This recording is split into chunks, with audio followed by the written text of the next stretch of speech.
Hi, everybody, and welcome to our session From Cultural Tension to Campaign Results Faster, More Accessible Brand Lift Measurement in Women's Health. I'm Quirk's editor, Joe Ridholm, and before we get started today, let's quickly go over the ways you can participate in today's discussion. You can use the chat tab to interact with other attendees during the session, and you can use the Q&A tab to submit questions for the presenters during the session, and we'll answer as many as we have time for during the Q&A portion at the end. Our session today is presented by Knit. Lena, take it away.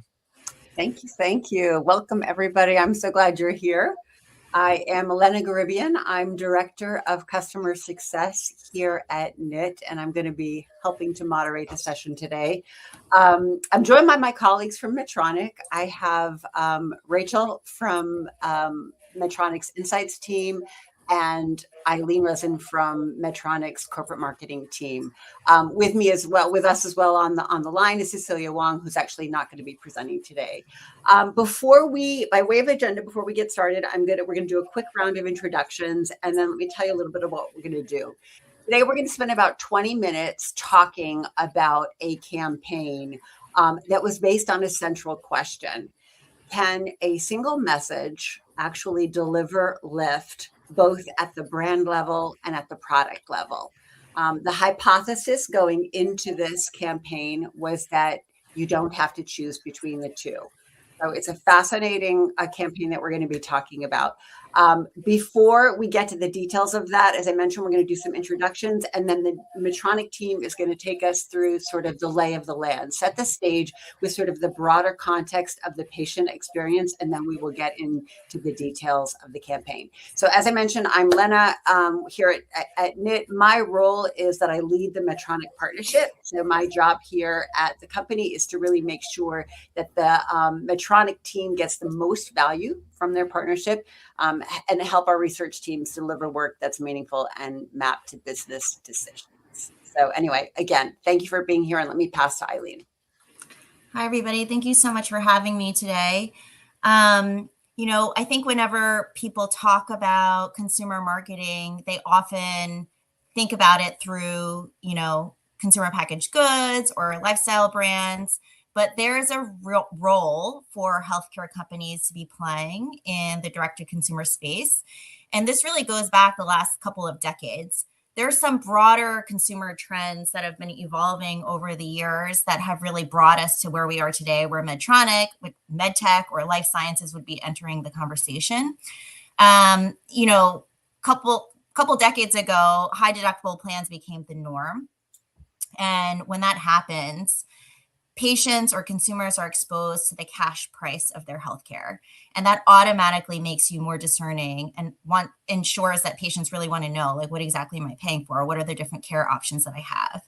That on top of, the accessibility of the internet now with large language models, patients are a lot more educated about their own need states and their options than they ever were before.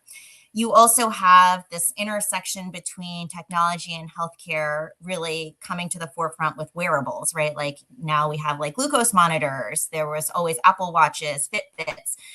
Data is becoming much more accessible as well, and patients are becoming more fluent at understanding that data. So those are the broader contexts of making it a really ripe environment for healthcare brands to enter into the conversation and say, like, we understand what you're going through, we understand this need state, and we are the expert that can help you answer it. So from a female healthcare condition, the one that we're going to talk about here is the overactive bladder condition. There was a very clear cultural tension that we identified very early on. Just to provide some context, pelvic health or overactive bladder care is a marquee portfolio for Medtronic. We have heavy hitter products that deliver strongly for our business, and it's important that we continue to nurture that business. So overactive bladder is often addressed in the cultural zeitgeist as a female condition, even though it affects both males and female. It's often considered a female condition. And everybody understands from a clinical perspective, female conditions are chronically underfunded. The overactive bladder category itself is incredibly prevalent. I think that 1 in 12 adults will inevitably suffer from some symptoms of overactive bladder. And yet, in culture, when we do social listening exercises, the actual conversation in social media is really in satire, meaning like it's like Wanda Sykes poking fun at people who have leaks or incontinence, or it appears in an SNL sketch. So women are understanding that this is a really common need state that they're dealing with, right? So many women are dealing with it. So many women and men are dealing with it. And yet the conversation in social media is really around it being the butt of jokes. So that was a very obvious insight for us to really latch onto. It's like clear tension, right? It's normal, it's common, and yet you are being told that it's not normal, that it's still very stigmatized. And that's an opportunity for a brand to enter the conversation and say, like, we understand you. So this was the key insight that we anchored on to build a master brand or parent brand campaign. The objective is our team is sitting in corporate, so we really want to nurture the brand equity of Medtronic, but also deliver for this specific business, which is the pelvic health business. From a business perspective, there's a lot of opportunity, right? Like from a shareholder perspective, there's a lot of opportunity to nurture the overactive bladder category. It's incredibly prevalent. Like I said, like 1 in 12 adults will inevitably suffer from some symptoms of overactive bladder. Once you start treating it, there's any manner of treatment. There's physical therapy, pelvic floor therapy, there's medications that patients can try, and then they eventually progress to third line advanced therapies. This can be a implantable, which is a product that Medtronic offers, or it could be Botox, bladder Botox, for example. That being said, the number of patients that actually progress that are qualified for advanced therapy versus the number of patients that are getting it is incredibly underpenetrated. Only 11% of eligible patients that have are approved for advanced therapy are actually receiving it, which means that there's a huge opportunity from a business perspective here, right? So we don't know all the barriers as to why that 89% are not getting care. A large part of it could be that they don't even know about advanced therapies. So I'm going to turn it over to Rachel to kind of go over some of the more details around that stat. Thanks, Eileen. Here we see the core consumer insight the campaign is anchored on. And it's easy to miss if you focus solely on the statistic.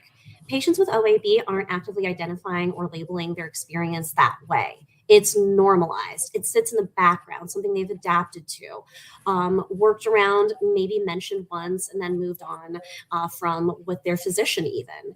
It's a part of their daily reality, but not something they consciously frame as a condition.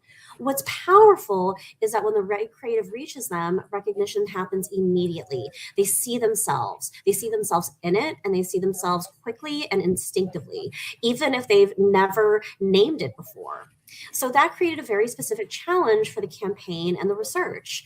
This wasn't about measuring the general awareness. It was about understanding whether the creative was triggering that moment of recognition, whether patients saw themselves in it, and in what way could actually move them forward. Eileen? Yep. Okay. So this is like where the trick shot really comes into play, right?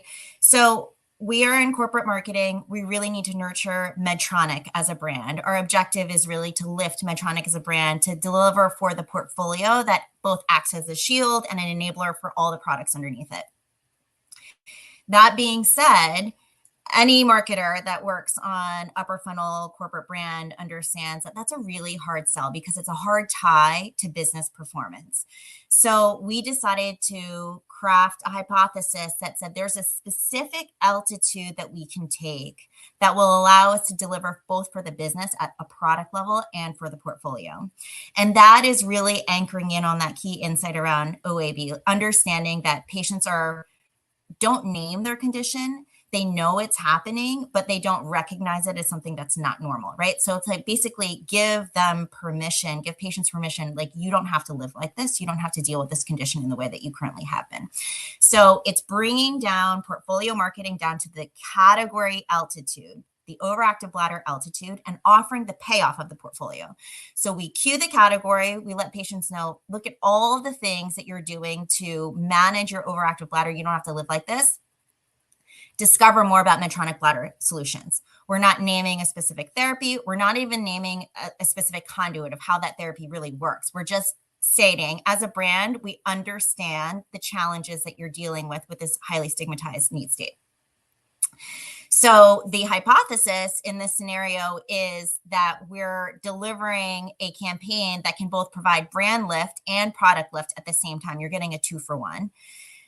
Traditionally, when we are looking at research, brand lift is usually one of the first things that gets cut because it's traditionally really expensive to run, right? So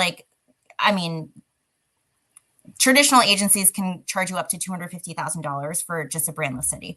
Just for context, our budget for this entire campaign was a little less than $2 million. So that was like immediately off the table. But without brand lift, you don't really understand the tie between nurturing your brand equity and product performance. And so we needed to find a partner that was going to be able to deliver both of those things for us and help us prove out this hypothesis. Can you lift both brand and product at the same time?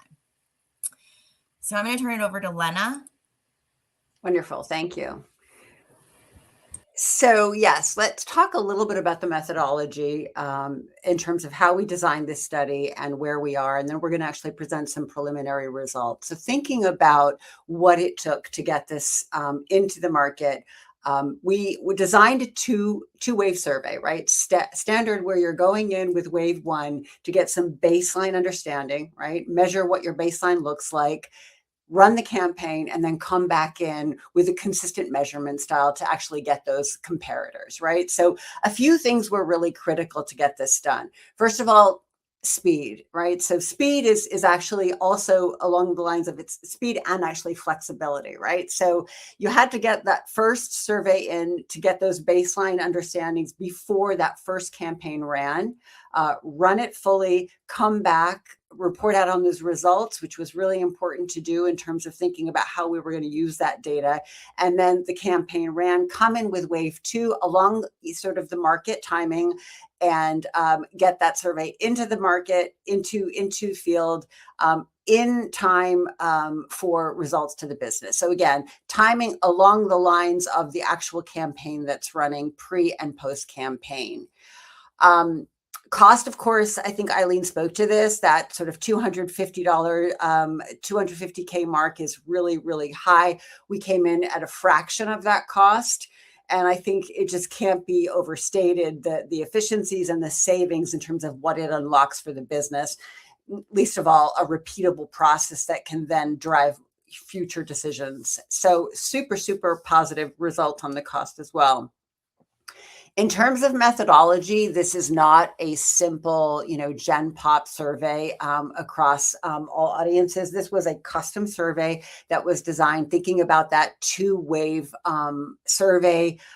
We tested in 3 test markets and 3 control markets. So geographic targeting. We also fielded for OAB conditions. So folks that can recognize that OAB condition in their lives, which took some finessing in terms of screener design to bring in those participants. And then, of course, questionnaire. Lots of intentional design around that questionnaire, the structure of it, the language of it, how we introduce Medtronic bladder therapies, how we lean into that. And again, that was a massively collaborative effort to get that done so that the business would know that these could be actioned on ultimately. We reported out in 2 phases. The second phase just finished fielding. We did a scorecard reporting, which we're going to actually speak to in a few minutes. But again, I think the collaborative piece here was super important in terms of getting the structure and the language right to get the results that we needed. Okay. This is the exciting part. Let's talk about the results. So these are preliminary. These are hot off the press. We just got them yesterday, so they could shift slightly, but I am really excited for what this is telling us. We needed our anchor KPI for this campaign was actually aided awareness. And the reason for that is we never actually state the product. Right. So from a healthcare marketing perspective, the number one thing you can do is you can drive a patient into an office to make the ask of physicians for a specific brand to showcase that brand choice and preference. It's an incredibly powerful motivator for physicians to prescribe or use a therapy that they're requesting. That being said, we were talking at the corporate Medtronic altitude from an overactive bladder perspective. So we actually never stated the product name.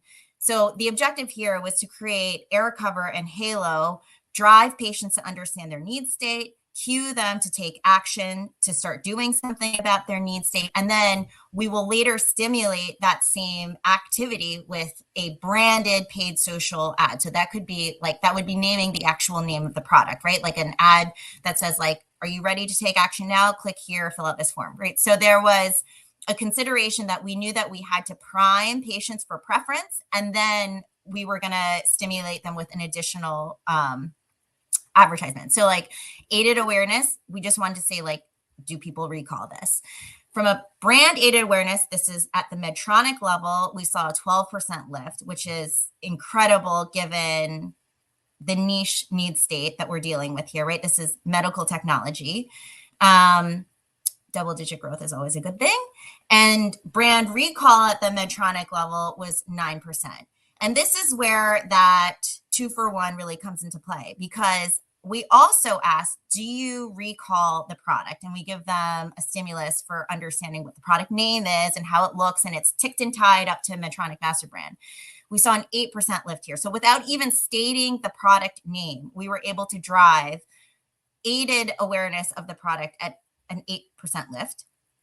And then brand consideration is a 7% lift. So this shows clearly how the portfolio can drive down funnel conversion for a product, right? It is both lifting the portfolio, you're nurturing the brand equity of your portfolio, Medtronic, and you're also nurturing preference from a product perspective and enabling stronger down funnel performance.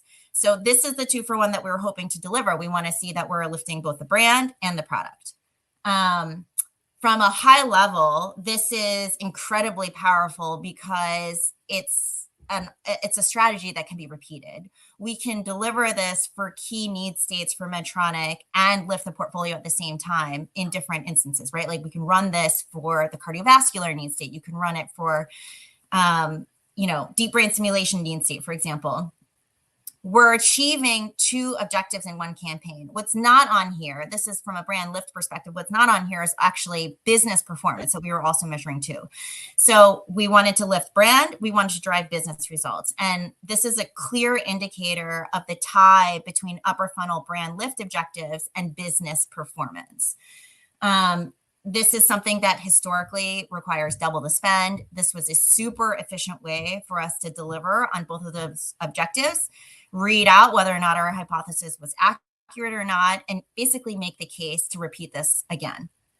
And from a research function perspective, I think this was really important because anybody on here that's a brand marketer knows that brand lifts are expensive and it's usually one of the first things that gets cut. But until you consistently are measuring it, you really can't tie it that cleanly to business performance. So it enables us to really create a formula that we can consistently address these upper funnel metrics that are important in nurturing our brand equity and lifting the portfolio.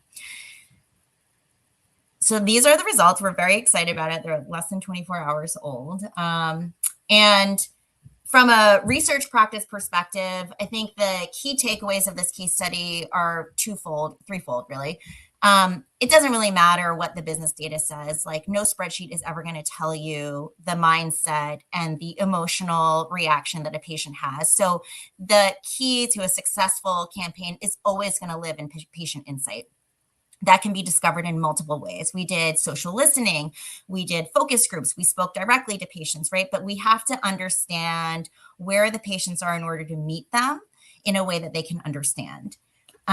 This campaign would not have been successful if we hadn't really anchored on that cultural tension point of a very common need state and yet still very stigmatized in culture. You don't have to forego measurement. With companies like Knit, there's a lot more efficient ways to get your brand lift KPIs, and they partner with you to kind of create bespoke methodologies so that you're delivering against your hypotheses. And the old price tag just isn't relevant anymore.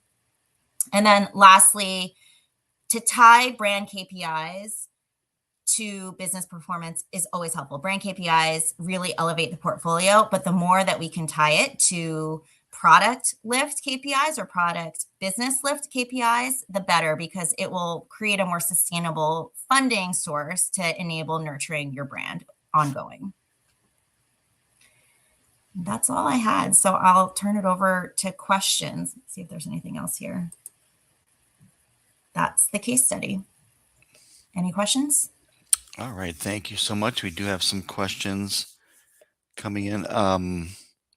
First one here is, you mentioned patients with OAB don't self-identify with the condition. So how did you, like design a questionnaire that could surface recognition of it without sort of queuing people up? Are you referring to the screener that we use to screen out patients? I think it was more condition specific. So they screened for symptomology. Do you suffer from leaks? Do you find that you have to get up often in the middle of the night to go to the bathroom? Do you have trouble releasing when you need to go to the bathroom? So those are more lay terms for the condition that they're dealing with. Sure. And now that you have, like you talked about, a repeatable formula, how frequently do you think you'll be running, brand lift studies, and has the conversation around the cadence of those sort of changed internally? Yeah, we're planning on annualizing this campaign slightly for a new product launch this year. And so we're going to be running this again. I think there's even a case to be made if you kind of do the inverse. So we were taking the approach from a corporate brand perspective and lifting the product, but you can also do the opposite, right? Like you can use a product campaign to lift the corporate brand too. It's a very similar objective. It's just like a slightly different angle of doing that. And so anytime we launch, even like teams launch a product specific brand, because of how efficient this exercise was, we can execute a brand lift study to deliver on whether or not the two are interacting with one another. Sure. Question here too, just wondering about sort of pre versus post exposure, and how did you control for the campaign exposure, in terms of measurement? Yeah, Rachel, do you want to grab that, or shall I take that? I can certainly take that. For pre and post, we use different respondents, right? A repeated cross-sectional design, not a longitudinal panel. And I think that the consensus here was that would help avoid bias from people remembering the survey or being sensitized to the topic. So that was a deliberate choice that we made. Sure. Good one here for teams in the audience, who are still at the, we don't measure brand lift because it's too expensive stage. Where do you recommend groups like that get a start? I just think there's like so much new efficient technology resources. I mean, obviously Knit has figured out a formula to do this like much more efficiently than historical agencies that we've worked with price it out at. It almost becomes, it just creates more accessibility. Like this is not something that people should skip over, and yet it often is. So, with AI, there's a lot of opportunity to find scale and efficiency in doing this now. So I feel like it's not even a question anymore. People should be doing it. You should be running the study. Right. Yeah, and I would also jump in to say, I think for businesses thinking about this, it's really to look into the business and say, where are those pockets, those gaps of understanding? What is leadership asking for? What is the visibility we crave right now that we don't have? And see if you can work that into a brief to think through, like, what would be an experiment? What could we actually provide if we thought through a completely different methodology? I mean, I think the amazing thing about this project is that it really challenges that sort of conventional thinking about what brand lift can achieve. So if you think that way about the problem that you're trying to solve in the business, and some questions that are constantly reoccurring, you can then start to think about what a brief could look like and then explore it that way. Sure. Yeah, the other thing I just want to add is brand lift as a function is really esoteric to leaders, right? Like, these KPIs translate into reputation, trust, preference. That, a CFO is not going to understand, well, what does that mean for my bottom line? So that was really critical for us to nail down here, is to tie brand performance to product performance, because it's a hard case for any brand marketer to make, to like continually invest in brand versus just investing in performance marketing, which is a very different KPI, right? Like performance marketing be like, I need to drive, X leads, or I need to drive like X action. Brand campaigns are often always questioned because, what is the value of a brand? That question always comes up. So like, to be able to tie those two things together is really important. And honestly, I think that that's like the best takeaway from this exercise, is to figure out like how to do that effectively.